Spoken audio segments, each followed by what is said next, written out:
नमस्कार मित्रों, मैं डॉक्टर राधाकृष्ण आपका स्वागत करता हूँ। पुरानी मान्यता है और ये हमारा विश्वास भी है और ये अब आधुनिक अध्ययनों से, आधुनिक परीक्षणों से ये बात बार-बार साबित हो चुकी है कि यदि गाय के गोबर का प्रयोग हम खेत में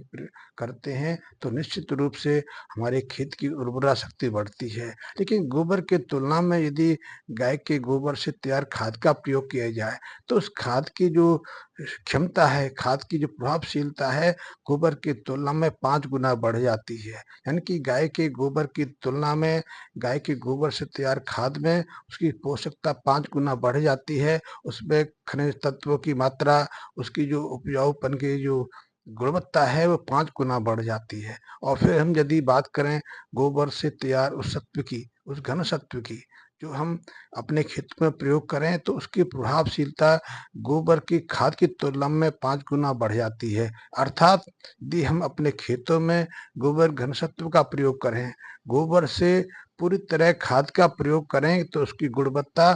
गोबर की तुलना में 25 गुना बढ़ जाती है। 25 गुना वो खाद का काम करती है और इससे हमारी फसलों पर, हमारी खेती पर, हमारी साग-सब्जियों पर, हमारे जो भी उत्पाद हैं उनकी क्षमता पर कम से कम 25 गुना ज़्यादा प्रभाव पड़ता है। इसीलिए जो लोग गोबर घनसत्व का प्रयोग खेती में करते हैं, अपनी फसलों में करते हैं, अपने खेत की मिट्टी की उपजाऊता बढ़ाने के लिए करते हैं, उन्हें कभी किसी रासायनिक खाद की आवश्यकता नहीं पड़ती क्योंकि उसमें पहले से ही ऐसी क्षमता रहती है। और अब तो एक नया खाद भी आ गया है जिसे हम कहते हैं सुपर गोल्ड सुपर गोल्ड गौरस।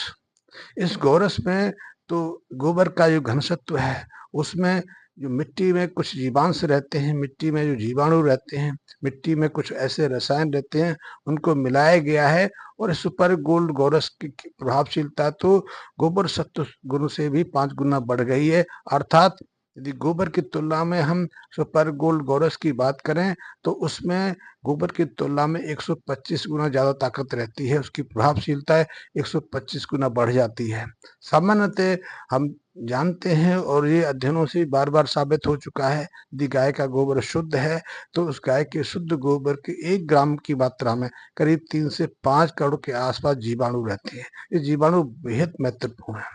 और यही जीवाणु हमारी मिट्टी में भी मिलते हैं, चाहे इनकी संरचना में थोड़े परिवर्तन रहता है, थोड़ा बदलाव रहता है, लेकिन वही जीवाणु हमारी मिट्टी में भी रहते हैं, वही जीवाणु गाय के गोबर में भी रहते हैं, वही जीवाणु गाय के गोबर में उसकी पाचक क्षमता को बनाए रखते हैं, वही रोमन के अंदर गाय की पाचन तंत्र को दुरुस्त रखते हैं।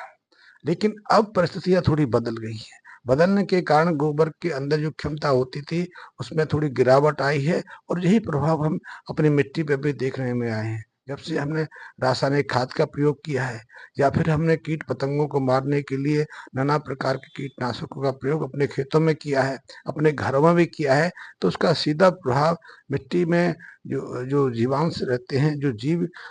जीवाणु रहते हैं, जो जो उनकी जो जीवनी शक्ति है, उनकी जो मल्टीप्लिकेशन क्षमता है, प्रजनन क्षमता है, उस पर सीधा असर पड़ा है और इसलिए अब देखने में आ रहा है